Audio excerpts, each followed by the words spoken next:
I want to thank everyone for joining us today. Mayor Wu, thank you for acknowledging and joining us as well. This is the 80th anniversary of the Cocoanut Grove Fire. The nightclub was just down the street at number 17 Piedmont Street and came all the way up Piedmont Street to the edge of Broadway Street. And at approximately 10:15 on November 28, 1942, a fire erupted in the downstairs piano bar, the Melody Lounge, and it erupted and came up the staircase, and then it engulfed the entire club. 490 people lost their lives. From that tragedy, however, there was an awful lot of good that happened. New fire and building safety, new rules and regulations, incredible innovation with the advances of how to treat patients who had severe burns. All of that happened here in Boston, and those items were adopted worldwide. Just to give you one for instance, as you enter a building, you'll see an exit sign, and that sign is on its own battery. If all the lights went out in that commercial building, that orange or red or green exit sign would still be lit. And that's a direct result of the Cocoanut Grove Fire. I just want to acknowledge, if I can, the various people that we've been working with who serve on our Cocoanut Grove Committee. Dr. Ken Marshall is right here. And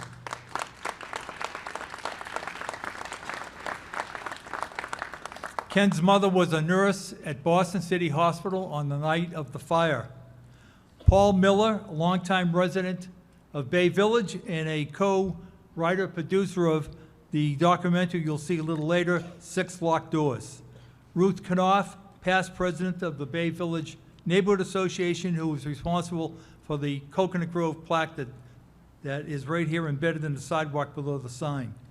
Paul Christensen, a former Boston Fire Commissioner and Department's Cocoanut Grove Fire Historian. Marty Pierce, another former Boston Fire Department Commissioner. Bill Noonan, Fire Department Photographer. The Honorable Ray Flynn, former Mayor of Boston. Dr. Barbara Paloma, who's a professor at nursing at Salem State University. Stephanie Chereau, author of the Cocoanut Grove Fire. Jim Caffarelli, former owner of the Rustic Kitchen Restaurant here at the Revere Hotel. Professor Jim Fox, Northeastern University, who lost 2 aunts in the fire. Attorney Ed Skip McCormick, who lost his aunt in the fire. Jim Caven, president of the Dover Historical Society, who lost a great uncle in the fire. Richard Rouse, former state representative and sheriff of Suffolk County, whose aunt was severely burnt in the fire. Casey Grant, former director of research for the National Fire Protection Association. Greg Whalen, former news anchor for New England Cable News. David Blaney, Cocoanut Grove historian and author. Zach Miller, writer and producer of the PBS documentary Six Locked Doors. Ed Kelly, president of the International Firefighters Association, whose grandfather was a first responder. We also would like to thank Mayor Wu for her support of the Cocoanut Grove Memorial, Karen Goodfellow and Sarah Rodriguez for their assistance with the Boston Arts Commission regarding the design and work for the Cocoanut Grove Memorial. Margaret Dyson for her assistance with the Edward Brown Fund grant.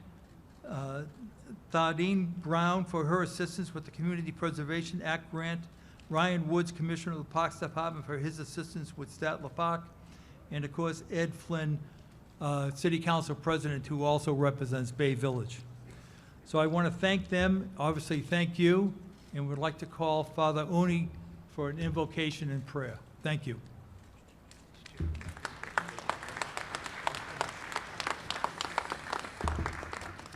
Thank you, Michael. I promise this won't be as long as one of my Sunday homilies here, so that's a good thing. You know, just as we begin, you know, I grew up in the burbs. My dad grew up in the city. My mom was the country girl from Maine, and they met. And all he ever used to say was, "Boys, when you go into a building, what's the first thing you look for?" And he would always cite the Cocoanut Grove. He would have been about 13 at the time, and you know, it's funny, not humorous funny, but it's interesting, the stuff that stays with us. and then the progress that we've made over time. And so that's why it's so important to remember, not just the things that our parents tell us. You know, I have a selective memory with that, like most of us, right, growing up. But the important things, when we remember, we keep things close, we keep people close. And I just met Don Hurwitz a minute ago, and Don, it was just a pleasure. You told me that your mom and dad were both killed, and for you to be here and for me to be with you, and I know I speak for all of us. It's a terrific honor. I'm chaplain Boston Fire, parish priest down at St. Cecilia, and today here is on behalf of all the chaplains for the Boston Fire and Police Department, Father John Curry, Reverend Carl Thompson, Rabbi Ira Korf, Father Dan Mahoney, Emeritus, and also the Boston Police chaplains, John Conley and Sean. We gather together, and we gather from many different places and faith backgrounds, different spiritualities. I'm a Catholic priest, but you know, this higher power, this God that we believe in, if we believe, is one who encompasses and loves all of us. Rabbi Yosef, it was such a pleasure to meet you here today. So, as we gather on this 80th anniversary, Michael, I thank you and the whole committee for remembering. Remember the Cocoanut Grove Fire, where 490 people lost their lives. And today we take the time to remember all those who perished, those who survived, those who are representing those who died, and those who survived. We remember all those from the Boston Fire Department, police departments, all the U.S. servicemen and women, doctors, nurses, the countless civilians and city officials who literally came to the rescue in a time of such great need. You know, from my background, my faith tradition, Catholic theology, it's when we take time to do what we're doing here today, to remember, to mark an anniversary, or even to break bread like we might do afterwards. We actually remember, bring back together those who've gone before us. They're not only never forgotten, but they become very present to us in name, in memory, and in a very real way. Today we remember the 490 souls as we gather and recall all those who've perished and suffered, all who helped and all who survived. So let us call now on the God of our understanding as we pray. God of goodness and light, God of healing and love, shine down your rays of love upon us today, 80 years later, as we take the time to remember those who have gone back to you, those who still live. We especially remember Joyce Spector, represented by her daughter, and Bob Shumway, represented by his daughter, both now in their 90s. Lord, bless them. Bless the memory of those who died, and bless the generosity of those who ran toward the fire to help. Bless this city of Boston, our Mayor, Michelle Wu, our City Council, President Ed Flynn, entire council, Boston Fire Department, Commissioner Paul Burke, Commissioners Marty Pierce, Paul Christian, Joe Finn, Boston Police Department, Boston EMS, and all the trauma specialists, doctors, nurses, hospitals, and service women and men who so valiantly serve today in helping to alleviate suffering. As we remember this day 80 years ago, may we know that those who perished are really present in memory and by what we do today. Amen.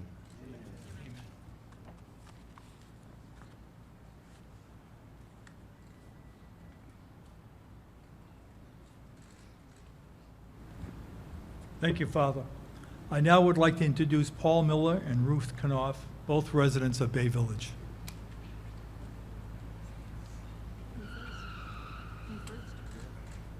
Hi everyone, I'm Paul Miller. I'm from the Cocoanut Grove Memorial Committee. I'm a resident here in Bay Village.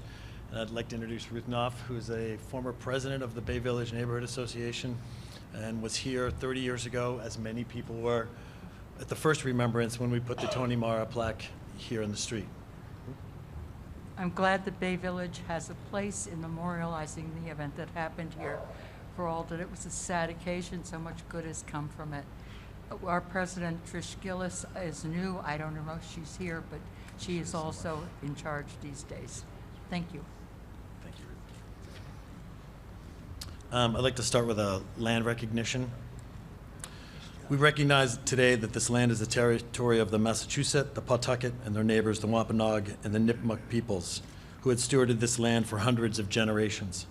We recognize the land where we stand today was once on the edge of the Great Bay, short distance from where the ancient fish weirs stood, where the First Nations people and the first inhabitants of this land served and built communities before the Europeans came. We recognize and honor this history and pay tribute to them and their societies.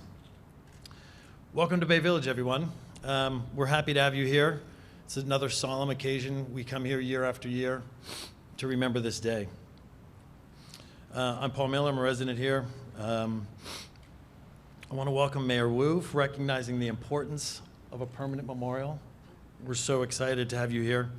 And we'd like to thank the Boston Arts Commission, the Mayor's Office on Arts and Culture, and in particular Karen Goodfellow and Sarah Rodrigo, and all the staff at City Hall who have worked tirelessly to make this memorial come so close to where we are today. So I want to welcome all the guests, and especially the families who are here, who have stuck with us through the last 10 or 15 years as we've been moving forward towards a permanent memorial. Some of you become friends, some of you we've just met very recently, but it seems like every year there's more and more people. I also want to thank to everyone that was here 30 years ago, when we had the first recognition of putting the Tony Mara plaque in the ground here. And Mayor Flynn, or Ambassador Flynn, if it wasn't for you and all the 4 or 5 people that are here today that were here 30 years ago, I'm not sure we'd be standing here today. You know, Paul and Mayor Flynn and Ruth. So preparing today over the last few weeks, I was thinking about how many people we've met and have been touched by this fire. And it seems like every week there's more and more people we meet. It's literally hundreds of people. And it's astonishing how many people over the last 80 years have been touched by this fire. We travel, and when we meet people at restaurants and things, inevitably the Coconut Grove comes up, and there's some sort of connection to Boston. And it just proves how Boston is the center of the universe in so many different ways. When we're thinking about this over the last few weeks for today, one word kept coming up, and it was the word community. And this past holiday weekend, we were taking a long walk on the Outer Cape, Herring Cove at Provincetown. And it brought to mind another small group of people, a small community, anchored in what is now Cape Cod Bay, a group of people that were wishing to immigrate here to the United States, or to this land at the time. There were 3 differing factions on that boat, anchored in Cape Cod Bay. Yet they came together on the Mayflower 402 years ago this month, and they signed, they signed the Mayflower Compact. They agreed to come together. They agreed to survive, to create a settlement, and to build a community. So simple. It was a simple promise to create a community. To me, that's one of the great promises of America, formed and founded here in Massachusetts. Whether you came here 400 years ago or you came here yesterday, you can create or find a community to achieve things greater than yourself. So whether you come here today to mourn a victim or a survivor, or to honor the first responders, who I think we should honor every day, in my opinion, or you come to celebrate the great achievements that were born here in Boston from this terrible tragedy, the fire regulation, the medical treatments, legal advancements, which continue to save and protect millions of people around the world every single day. Regardless of that, whatever reason you're here for, you are welcome here in this community. Everyone here today is part of a community, the Coconut Grove community, and we welcome you. We are here to always remember what happened 80 years ago and the legacy of that night. So you're welcome here to tell your story, share your reflections, and help future generations to never forget. We were brought here together, not necessarily by choice, but we're all here together still. One community, one voice to always remember. So welcome. So with that, I'd like to introduce another major force. Thank you.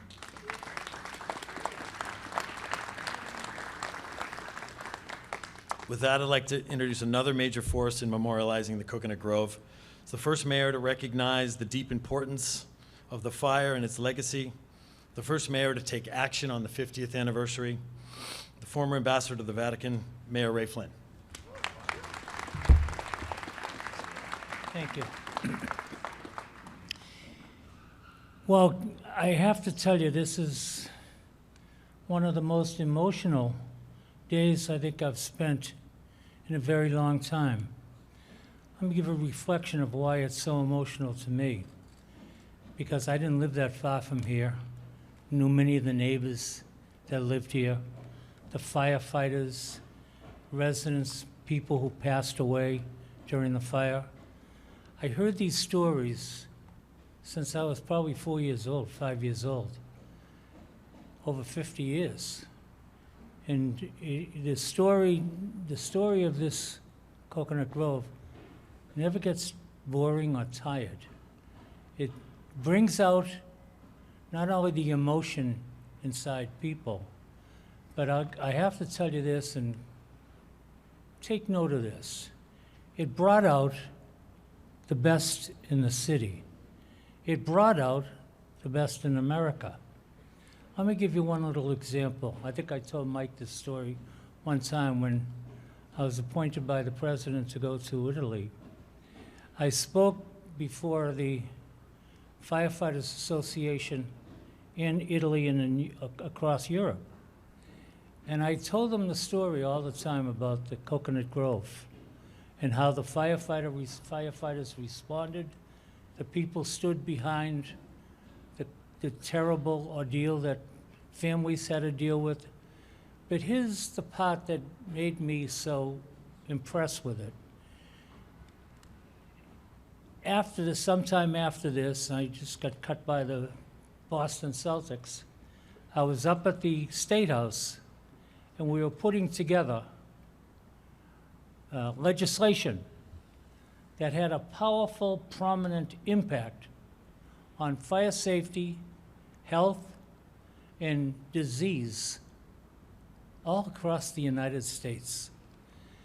Wherever I went, if I were in San Francisco, if I was in Los Angeles, wherever, even in the north of the United States, the United States, I would always look for a firefighter so I could ask them, do you know of the Coconut Grove? They would say, are you kidding me? We know that story as well as any story we ever learned, we ever heard. You know what?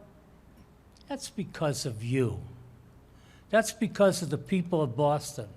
That's for people like Mike over here, Paul, Christian, fire commissioners, firefighters, all these young fellows in back of us. This right here, the national president of the Firefighters Association, Eddie Kelly. You brought this information to the public's attention so we could never forget it. No mayor, no city council, no governor could forget it. I'll bet you we could never even guess how many lives the Coconut Grove and the effect of that and the research and the proactive activity, the impact that had on saving lives. Do you want to guess 100? Do you want to guess 500? Do you want to guess 6,000?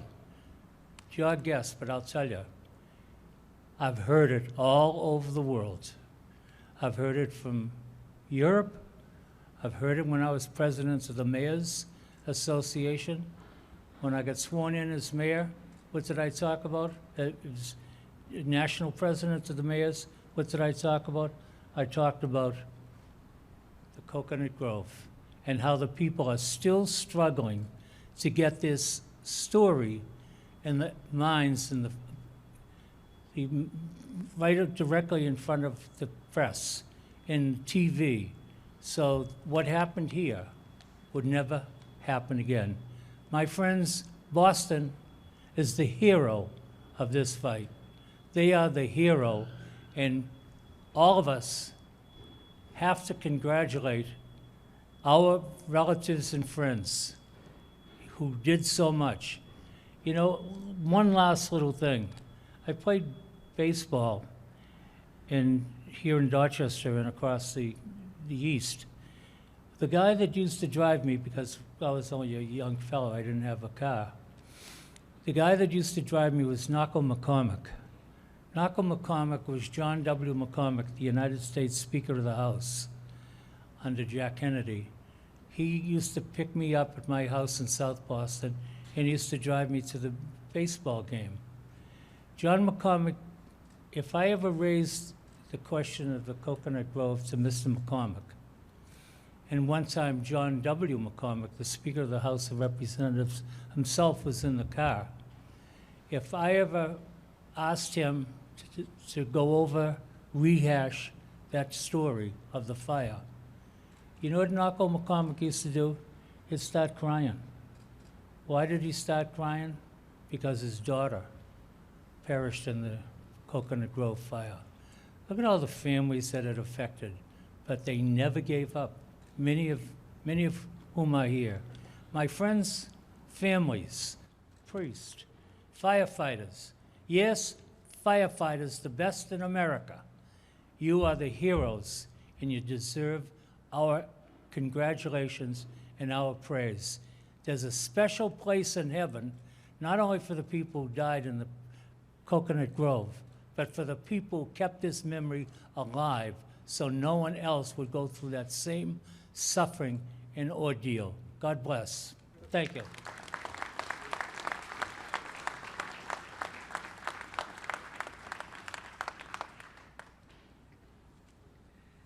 Thank you so much, Ambassador Flynn, for your legacy that we continue to strive every day to build on.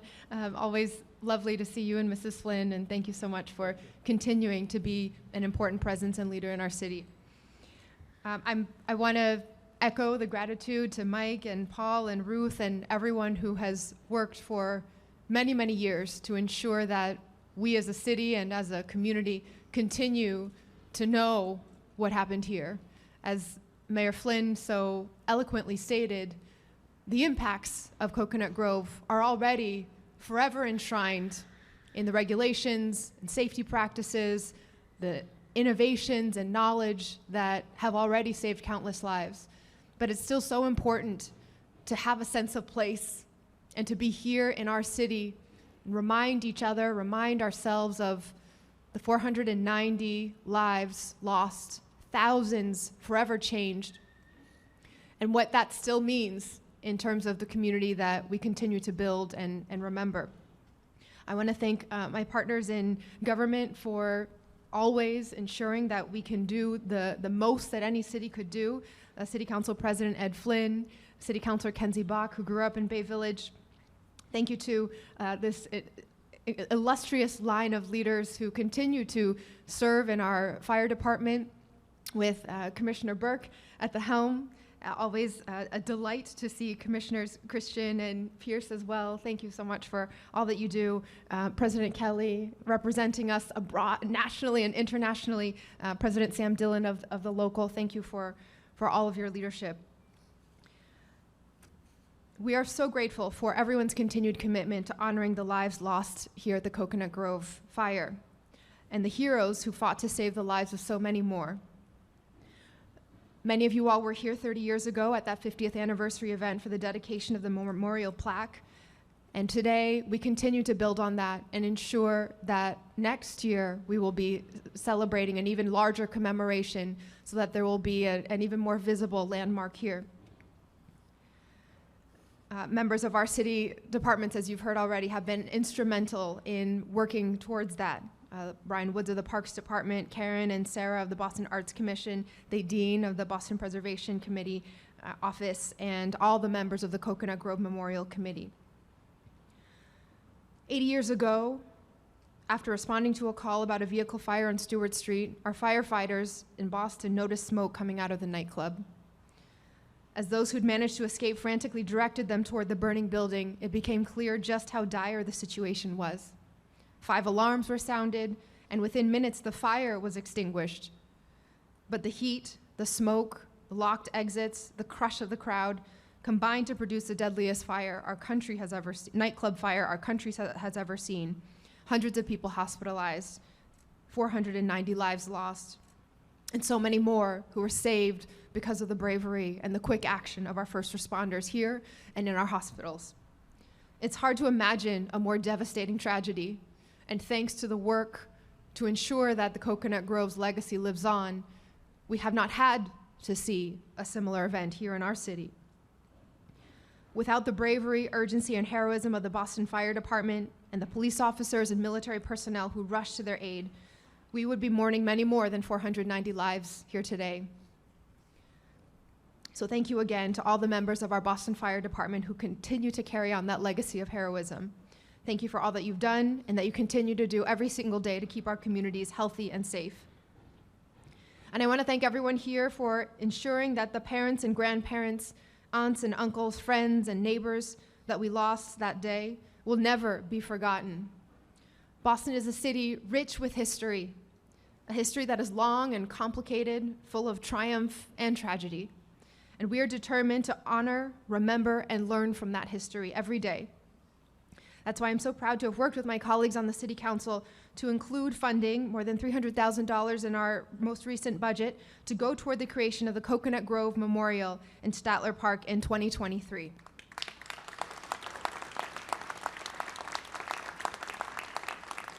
Not only will this memorial uplift the memories of all those lives we lost and of the first responders who rushed to the scene, it will remind us of what we as a city have always done in moments of great sorrow and struggle. We come together, we unite as a community, we help each other to heal, and we do everything in our power to ensure that nothing like this ever happens again. In the hours and days after the fire, doctors and nurses at hospitals in Boston found new and innovative ways to treat those who were injured.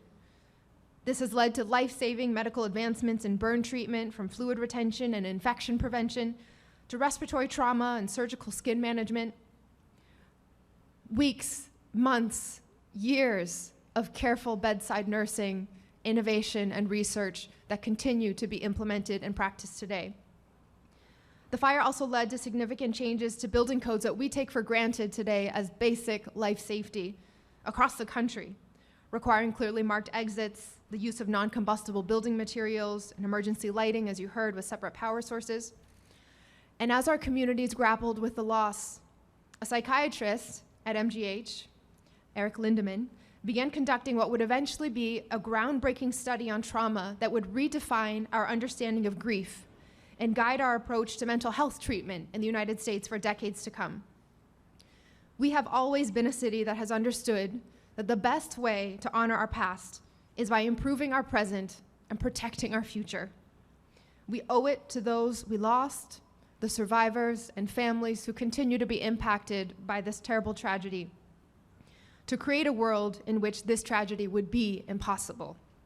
That is the meaning and importance of the memorial that I look forward to unveiling with all of you next year. Thank you. And I will just mention, I'll invite up my colleagues from the council. We wanted to just present an official proclamation to mark this day, the 80th anniversary.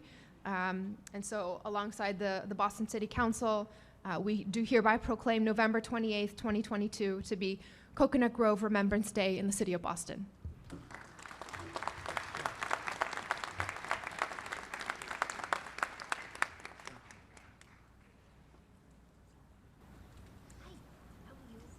So exciting. Wow. Thank you, Mayor. We're thrilled to have you here, and so happy that it'll be on your watch that a permanent memorial will be established here in the city. It's a great achievement. Next, I'd like to introduce another great friend of the Coconut Grove Memorial and a great friend to Bay Village, Boston City Council President Ed Flynn.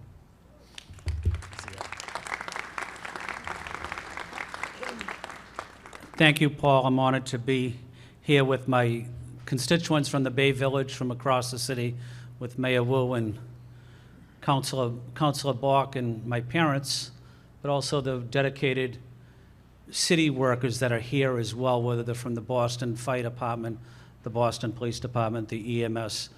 We want to say thank you to our city workers that provide so much support to residents, especially our public safety officials.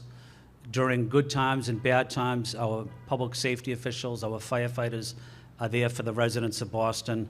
So I just want to echo what Mayor Wu and Mayor Flynn and everyone else said. We want to say thank you to the Boston Fire Department for their bravery, for their service, but also to remember the painful losses of so many families because of this terrible tragedy. But out of this terrible tragedy came some great improvements that are really benefiting so many people across the world today. So honored to be here with you today, and honored to be here with my colleague, Councilor Balk, Mayor Wu, and my other councilor, Councilor Michael Flaherty as well. Thank you very much.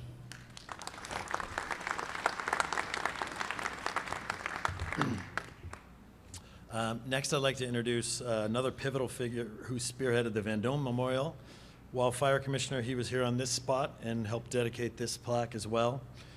He's also compiling a comprehensive history of every member of the Boston Fire Department who's ever served, which is no easy task because it's, as you know, the oldest and the first from 1679. Former Fire Commissioner Paul Christian.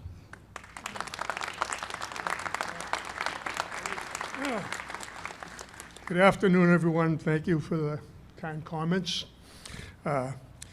We gathered here 30 years ago on the 50th anniversary to mark that event. Marty Pierce, who will speak shortly, was the commissioner at the time.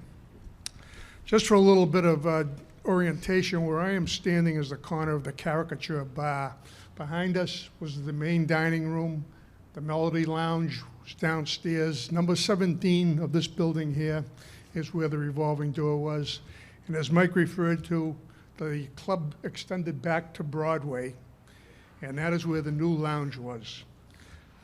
Just to tell you what was going on in Boston back in November 1942. On November 15th, and we just marked the 80th anniversary of this, in East Boston, Luongo's Restaurant in Maverick Square was the site of a 5-alarm fire. There was a collapse there, and 6 Boston firefighters were killed that night in East Boston. 13 days later, we had the Cocoanut Grove Fire. That was a very horrific event. A lot of Boston firefighters were still in the hospital with their injuries from the fire in East Boston. 2 weeks after the Cocoanut Grove, actually it was December 15th, there was a very large department store in downtown Boston on Washington Street and West Street, Salinger's department store. That was a scene of a major fire, 5-alarm fire again. And that fire was so severe and the department was so short-handed after the Luongo fire and the Cocoanut Grove, they actually called in the Coast Guard and Navy corpsmen to assist the firefighters with that fire that night. During my career, I got to meet a few of the firefighters who were appointed on November 2nd of 1942. They just put a class on. And these brand new firefighters had this for their baptism into being a member of the Boston Fire Department. One of them, district chief up in headquarters, said to me, when they come on, they're brand new guys, and they're in the department. Here they are, within a month, they had these 3 major tragedies, and they were asking themselves if they had come on the right job, that this is what Boston was like all the time. Well, fortunately, it wasn't. But they, like everyone else in the city of Boston that night, came together. The Boston Police, the City of Boston City Hospital, the Ambulance Corps. There was no formal EMS services then. We're certainly blessed to have them today. Them in the fire department, civilians, the military. Boston was a military town then. They all rallied in short time. Cab drivers shuttling victims to hospitals. Newspaper trucks come in, the delivery trucks, and they were carrying victims to the hospitals. Because they all came together that night, many victims were saved that would have otherwise perished. Mike mentioned that the mayor mentioned, the fire department was already on scene. Just before the Coconut Grove Fire broke out, a box was pulled at Stewart and Carver Street, and they responded there, 4 engines, 2 ladders, a rescue, a deputy and district chief. They were over there for a small car fire. Someone brought their attention to what was taking place a block and a half over at this site here. And they saw it, and everybody just made up and got over here immediately and began firefighting operations. They saved countless victims by being here present. The doors on this side were jammed. The revolving door was jammed with people. They were able to get in on the Broadway side. They were able to open up the back of the club, which fronted on Shawmut Street. They got in there. The fire was knocked down in short order, but they were able to get in there and recover many, many victims that they got out, and they were able to transport to the hospital. Actually, there was an off-duty Boston firefighter, Sullivan. He lived 1 block over here on Winchester Street, and he was getting ready for bed, and he heard the sirens. He looked out his window to see what was going on, and he saw the smoke coming out of the Grove. So I think a lot of things happened real quick when the fire was discovered, and that was he had his wife call in fire alarm to report it, and then the box was pulled down the street here by actually the parking lot attendants on the corner. They ran down and pulled the box. But the fire department got here in quick order. They struck a 2nd alarm and a 3rd alarm. But the city came together that night, and it certainly paid off. Boston always comes together. We know that from the unfortunate bombing incident at the Marathon several years ago, and David Ortiz eloquently expressed how we come together. Through my career as a deputy downtown, for quite a bit of it, 16 years, and we quite often got visitors from outside of Boston. We had chiefs from Australia, Ireland, England, China, and one time was assigned to former Fire Commissioner John O'Hagan of the New York Fire Department when he was up here to survey the Boston Fire Department. Every single one of them who arrived in Boston, I had to bring over to this scene. They wanted to see this. This fire has been studied for years. I've studied it. Other people have studied it. We really don't have the bottom line on how it spread with such rapidity. The geometry of it, the volume of it, the combustible materials, the fact that the Melody Lounge where it started, it didn't burn out. That fire was just along the ceiling, went up the stairs, yet people perished down there. Same with the main dining room. The scores of music, wooden chairs, the tables, the menus did not burn. It was a crowning fire. But the combustible gases and the heat and there were thermal burns, all played a part in the scope of that tragedy. As a youngster in the Boston public schools, we were taught, I remember as in the 2nd grade, we were doing the fire drills, and they drilled into our head that panic was the big cause of the death at the Coconut Grove. Well, it was a little more than that, but panic was a major cause, and that's why it's always good advice. Whenever you enter into a hotel, a restaurant, or any lounge, always check out your surroundings, see where the exits are, know what you're going to do when the lights go out. Unfortunately, these tragedies, we still see them happening. Happened at the Station nightclub fire. It's happened down in Kentucky, the Hollywood Supper Club, and it happens around the world still. So it's important that these lessons are repeated and never forgotten. I thank the committee and Mayor Wu for the work on extending the project on getting the memorial, and I'd like to acknowledge my good friend, former Ambassador Mayor Ray Flynn, for his effort on behalf of the Vendome Firefighters Memorial, which never would have happened without him. At this time, I'd like to introduce my friend and fellow Fire Commissioner, Marty Pierce Jr. Marty.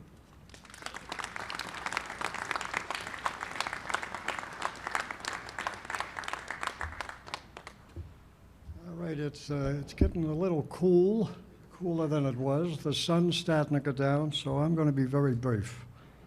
I certainly want to add my thanks to the committee that I am privileged to serve on, the Memorial for the Coconut Grove. I certainly want to offer my thanks to Mayor Flynn, Mayor Wu, the present Fire Commissioner, and Eddie Flynn, the head of the City Council. You know, the establishment of any memorial is important. It's something for people to remember. The establishment of the Cocoanut Grove Memorial will be an improvement to that section of Statler Park and, most importantly, serve as a reminder of the Cocoanut Grove Fire, a tragedy of unprecedented dimension which claimed the lives of 490 people and injured so many others in one of the worst disasters in the history of America. Memorials can never replace a loved one, we know that. But they can and do offer the respect and lasting tribute to all of the victims who perished and to those who were injured, and there were many. It is fitting that this Cocoanut Grove Memorial be erected in the shadow of the place where such a deadly tragedy occurred, a quiet place in a busy city, where people can stop and reflect on how quickly our lives can change. In the aftermath of all great disasters, this tragedy resulted in changing forever, as the previous speakers have said, the fire safety laws throughout the country and introduced new medical advancements in the treatment and the rehabilitation of burns. So it's a privilege for me to be able to speak, but it's a privilege for me to be part of the committee in a small way. And I thank you all for being here. And again, I thank all the people that put so much time into seeing this memorial come to fruition in 2023. Thank you.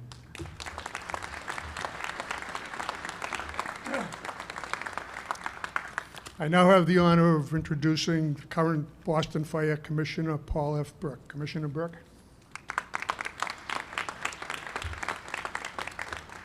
Thank you, Commissioner Christian, Commissioner Pierce, Mayor Wu, Mayor Flynn, City Council President Ed Flynn, Councilor Bach. Thank you all for coming here today. On behalf of the entire Boston Fire Department, I offer our deepest condolences to all here today who lost a family member or friend at the Cocoanut Grove Fire. The loss of one life in a fire is a tragic event, but the loss of 490 in a fire is unimaginable.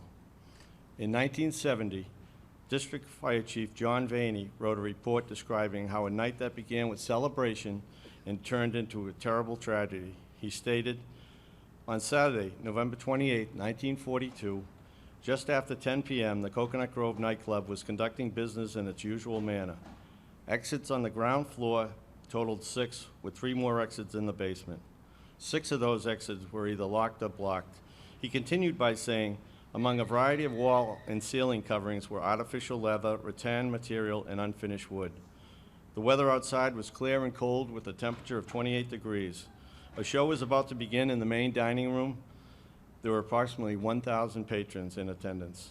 At around 10:15 p.m., a fire started in the Melanie Lounge located in the basement of the establishment.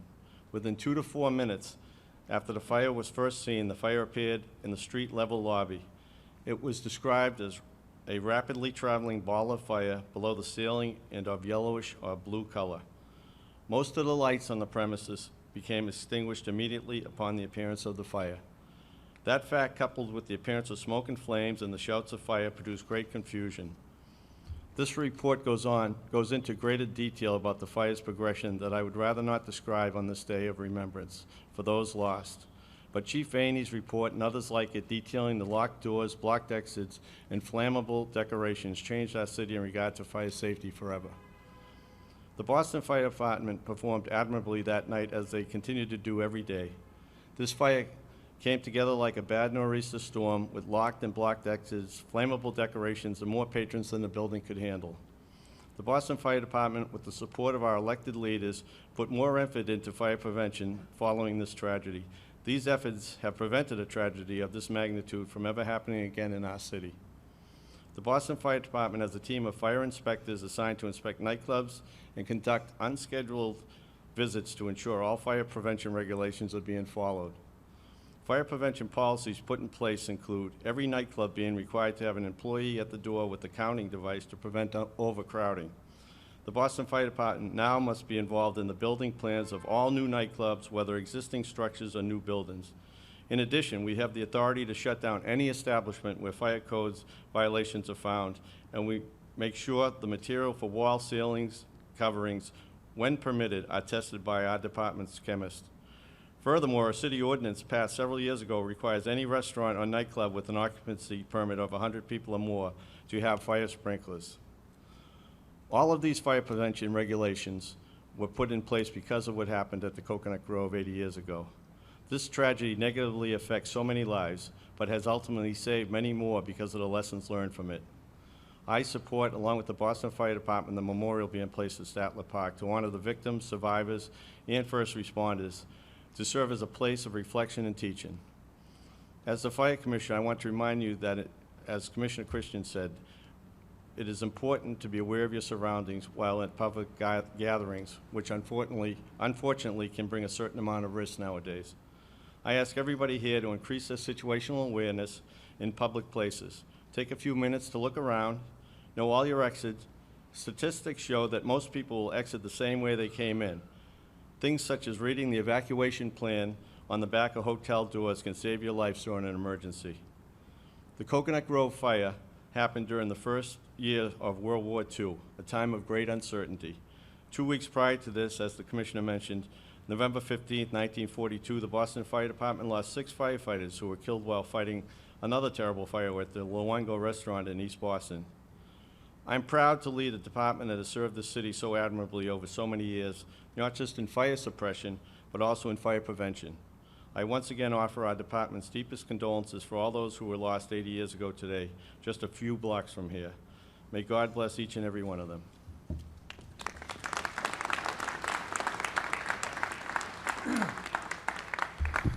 I'd like to acknowledge and thank the Boston Fire Department Honor Guard for being present here today. They're standing around different points, and they always represent the department. They're the best of us. At this time, I'd like to introduce the president of Boston Firefighters Local 718, President Sam Dillon. President Dillon.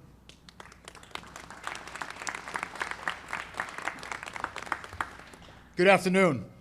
Ambassador Flynn, Mayor Wu, General President Kelly, Vice President Leroy Haywood, various other elected officials, but most importantly, the survivors and family members associated with this tragedy of those who lost their lives. Thank you for joining us here today. We gather together on the very ground where in 1942, 490 men and women tragically lost their lives at the Coconut Grove Fire, the single deadliest nightclub fire in American history.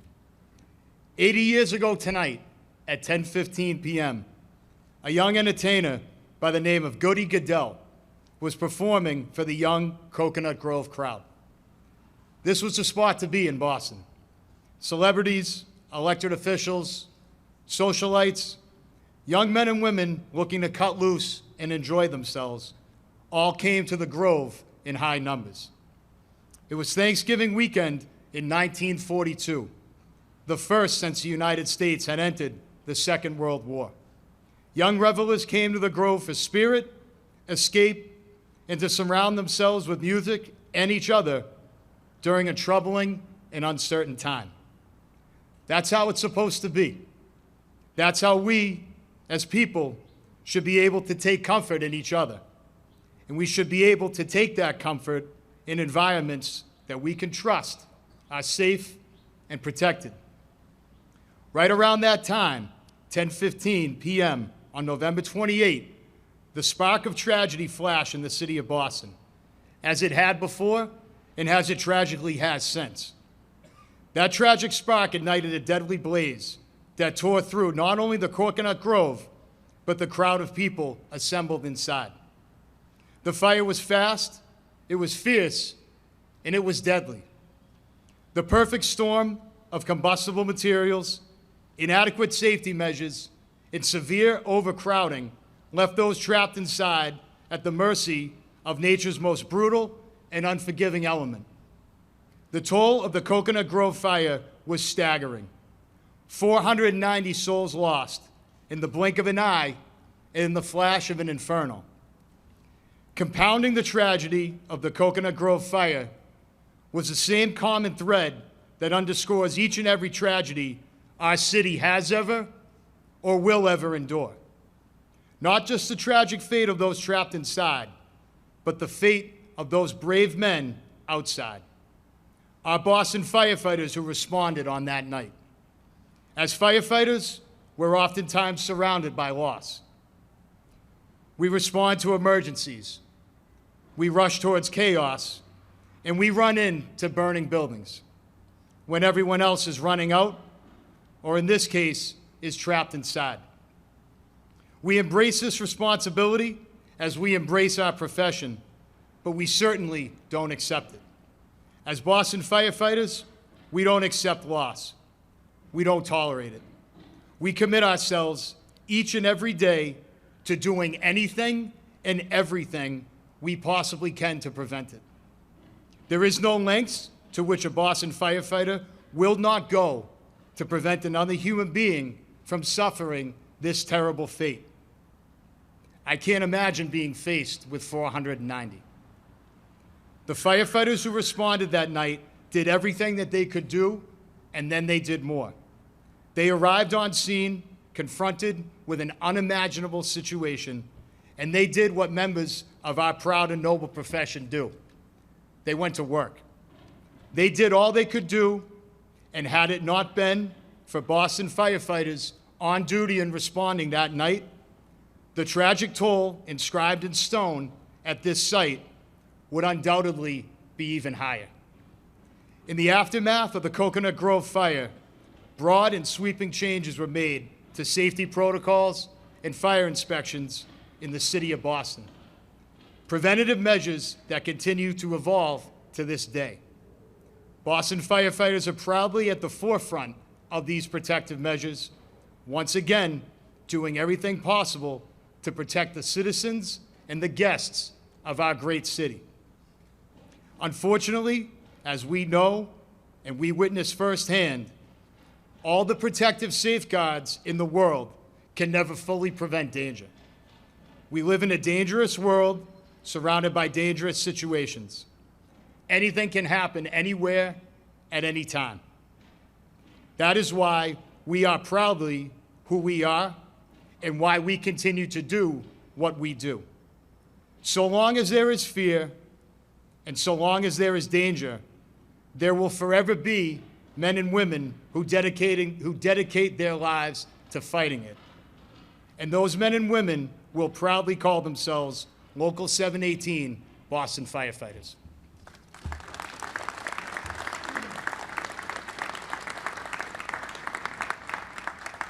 Thank you, President Dillon.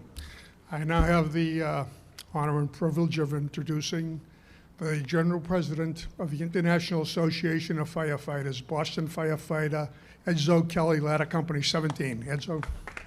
Thank you. Thank you, Commissioner. It's a great honor to be here. As the Commissioner said, I'm assigned to Ladder Company 17. It happens to be about 2 blocks from here. So in a very special way, the Cocoanut Grove owns a piece of me. As it did my father, who served on Engine 7 when it was down a few blocks down Broadway before they moved it to Columbus Ave. And my grandfather, who in 1942, which I don't think was working that night, I asked Commissioner Pierce, I don't think he was working that night. He was assigned down to Ladder 13 on Warren Ave. This city is very much defined by tragedies, but more importantly, by the resiliency with which we harness that tragedy and change the world. Be it the start of the American Revolution, not too far from here, be it the many tragedies over the course of time that we've responded to in a way with courage, compassion, love, as citizens, not just as firefighters or first responders, but as citizens. You know, I have the honor of representing 332,000 firefighters throughout North America, every single one of which heard the words Cocoanut Grove when they went to fire school. Every firefighter in the world is taught about what happened on this very spot 80 years ago today. And I thank Mayor Wu and the councilors for stepping up and making sure that we're going to memorialize not only those lost, but also those who showed what truly Boston Strong, as we call it today, means. That they harnessed that intellectual property, packaged it to change the world, to save lives. That's the story of the Cocoanut Grove, as Ambassador Flynn challenged us to put a number on how many lives the Cocoanut Grove has touched. It's almost infinite and will continue to touch lives. So thank you, God bless you all, and God bless those fallen in the Cocoanut Grove.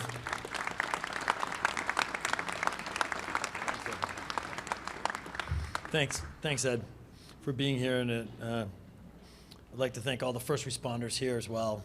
We can give them a hand of applause. So now I'd like to introduce Holly Grant, the Executive Director of the Red Cross, who'd like to say a few words. Holly. Great, good afternoon. First of all, I'd like to thank Mayor Wu, Ambassador Flynn, City Council. Really appreciate all you're doing to keep this alive in our memories.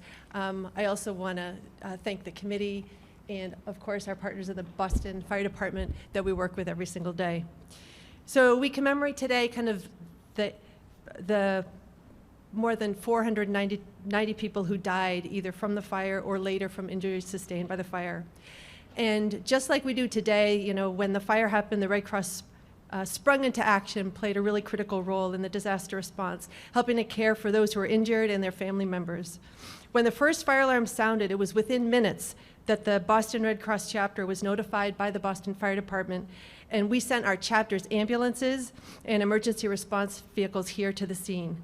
Within 25 minutes, the Red Cross had marshaled more than 1,000 volunteers from our neighboring chapters, not just here in Boston, but as far away as New Bedford and Haverhill, who came here to provide support. 39 ambulances driven by volunteers from our Red Cross Boston Motor Corps formed a line to take the injured to hospitals and the dead to the morgues. Taxi drivers, most of whom had just recently been trained by the Red Cross in first aid due to the war efforts, rushed patients to nearby hospitals. A Red Cross canteen was set up at the nearby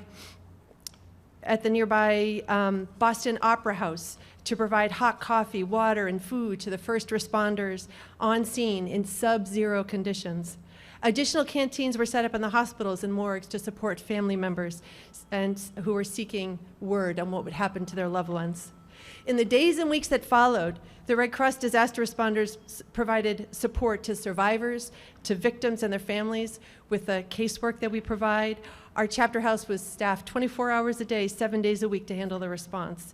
And within 24 hours of the fire, every single person who was affected by the fire was contacted by our Red Cross volunteer disaster responders offering condolence care and other assistance. In many cases, the Red Cross provided financial support to cover rent, food, incidental costs for family members who couldn't afford the care of their loved ones, as well as providing support for funeral assistance. The Red Cross also kind of assigned our volunteer nurses aides to the impacted hospitals and recruited additional nurses to relieve those on duty.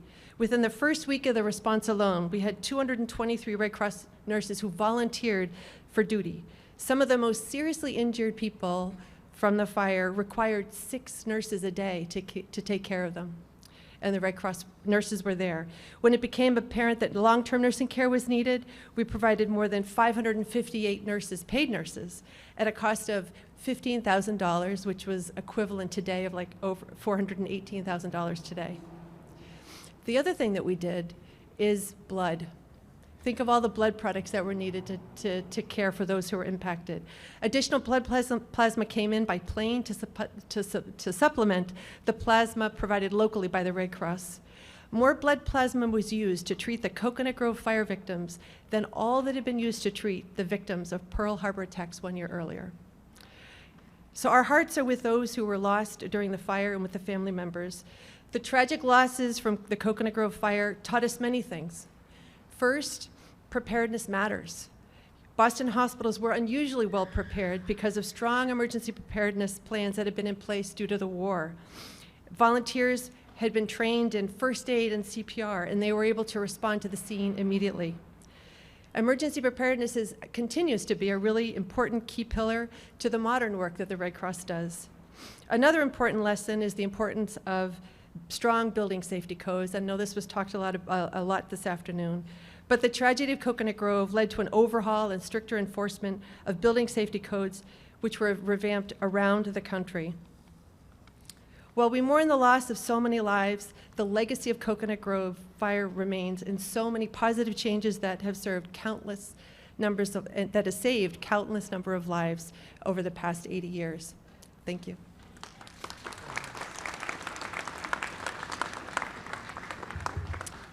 Thank you, Holly. Now I'd like to turn to the families. I'd like to introduce Leslie Kaufman and Richard Rosenthal, children of Joyce Spector, one of the remaining survivors who you'll hear from in the film later today. Would you like to come up?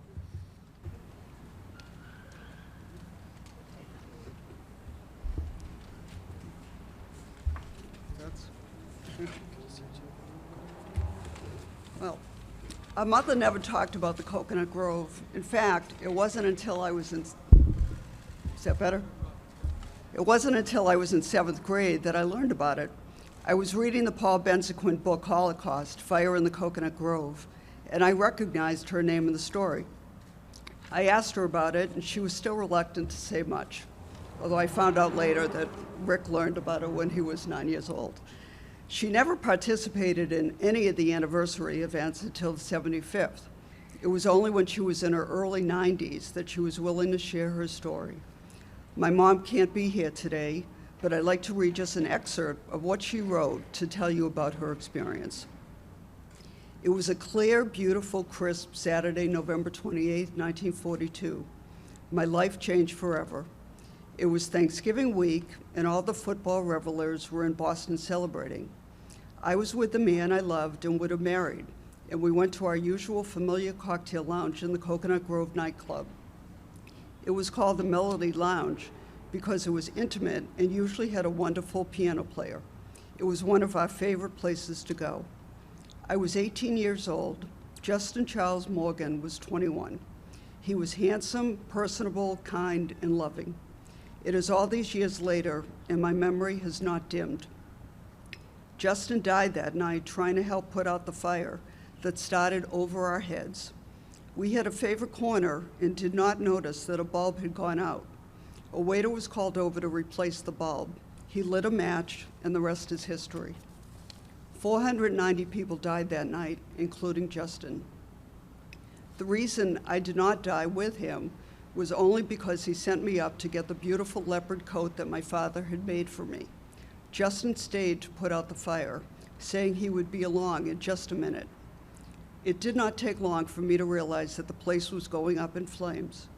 I tried to alert the people in the coat room, never bothering to find my coat, and tried to leave.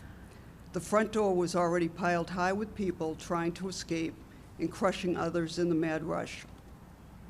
Somehow, without really knowing why or how, I got to my knees and crawled across the floor under tables and upturned chairs and found my way to the exit used by performers. The fact that I had used that back door entrance when I would come after high school and practice with the performers must have stayed in my mind. But that too was piled with people, some of whom were not going to make it.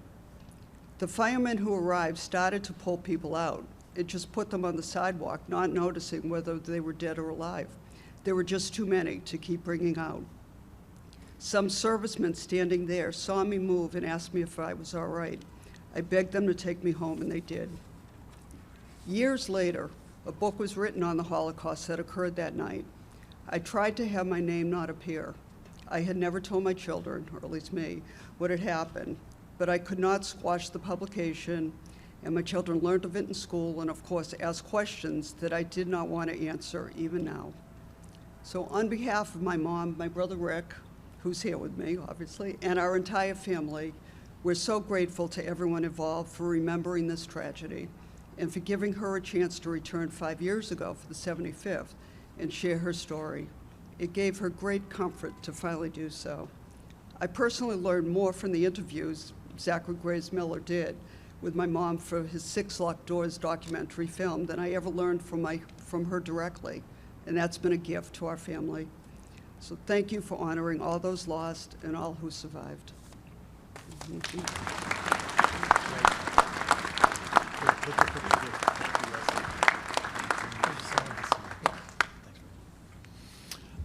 Next, we'd like to turn to, how's everybody doing? We're very near to the end till we can go inside and warm up and watch the film.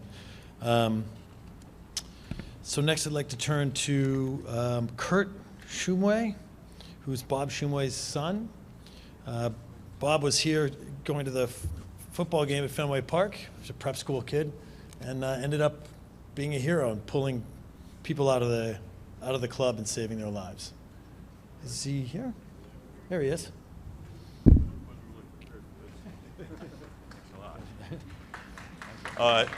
On behalf of my dad and my sister who wasn't able to make it, he says thank you for this. I send technology, I send a video of this, and he says thank you all.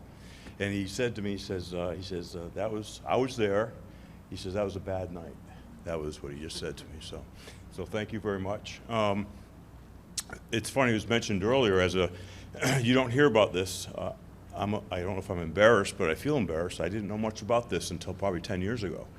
My dad never mentioned a thing. So all I know is growing up, we always sat by the exits. And I didn't quite understand that. I know he had a lot of bad experiences in the war, but I couldn't kind of connect exits to the war. But it wasn't the war, it was here. So it's good to learn a little bit more about your dad before he leaves. And he says thank you all, and thank you.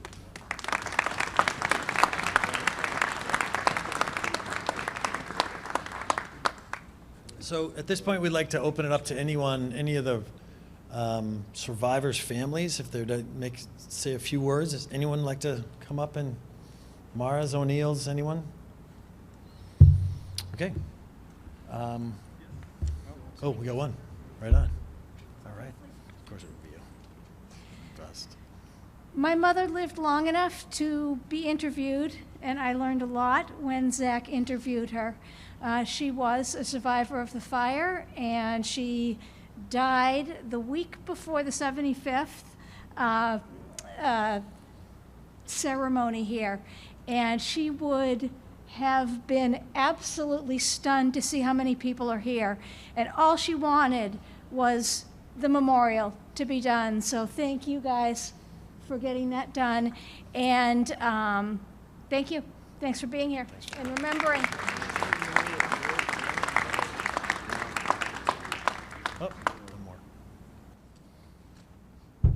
My name is Jay Miller, and my father was in the city attorney's office here in Boston at the time. And forgive me, Rabbi, but he was Jewish, but he was in love with this Irish Catholic girl that became my mom. And their Saturday night date was a regular here at the Grove. Every Saturday night. My dad lived on Comm Avenue, just a few blocks that way. This particular Saturday night, 80 years ago tonight, Dad wasn't feeling very well. So he called my mom and said, Helen, I'm not feeling very well. I'd rather not go eating and dancing at the Grove. And they didn't.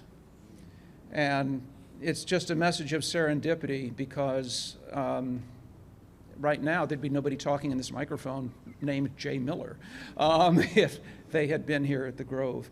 And I'm just astounded at the folks, two in particular that I've met tonight, who lost both parents here this night. And I'm honored to be in their presence, and my dad was a big personality and probably knew their parents. So thank you for all you do, everyone, the firefighters. Thank you.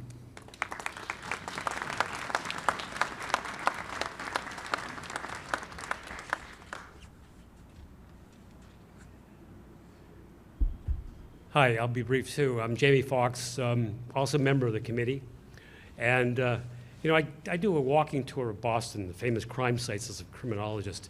And this is one of the major stops because of its impact on the law. What always fascinates me every time I do the tour, and also a deck tour, is how many people, including Bostonians, have no clue where the Cocoanut Grove really was because of the lack of a memorial, other than the plaque, which got moved. And so it's also been a shame that it's taken so many years for such a major event to be memorialized, whereas other events like the station fire had a memorial built rather quickly. So it's long overdue, but it's great it's here. And I do hope that every member of the city will know where the Cocoanut Grove was. Although, even though the memorial will be a little bit distance away, it will be close. And it'll be important that we all remember it. Thank you.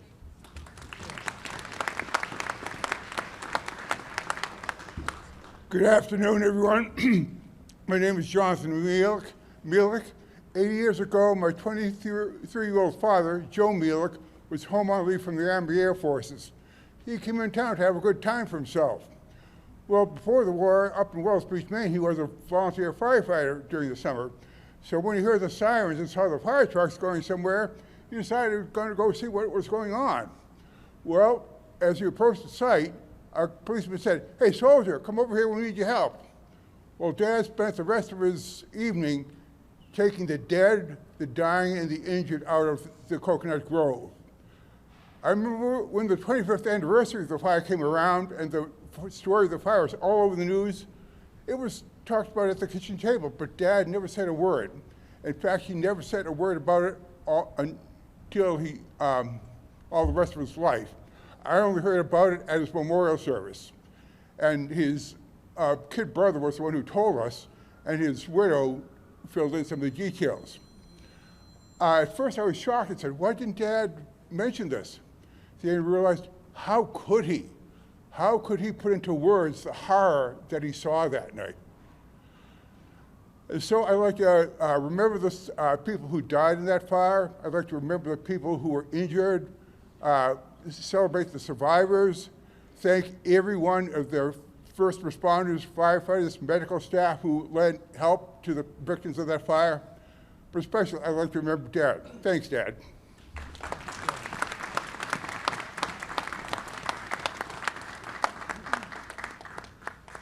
My story's a little different. My parents were Arthur and Gertrude Growe. My dad was drafted in World War II, and he was home for Thanksgiving weekend. He was a medic. My mother decided to go for the civil service because my dad was going off to war, and they got called that night.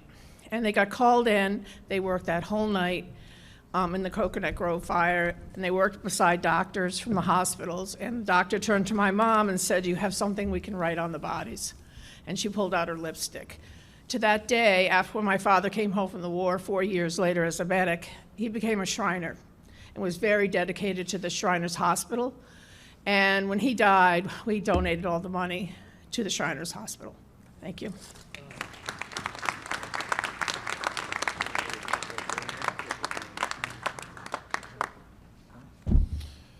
Well, thank you everyone for coming. It's been an amazing afternoon. Great turnout. We're very excited. I want to thank again Mayor Wu that the permanent memorial will be built on your watch next year. Thank you so much for that. Thank you for everyone for coming. And please join us inside the Revere Hotel right now. Just going to walk through this door, have a warm drink, warm up, and then we're going to watch Six Locked Doors, the legacy of the Cocoanut Grove documentary made by a great documentary filmmaker, Zach Miller, Graves Miller, and my son. Thank you for coming, everyone.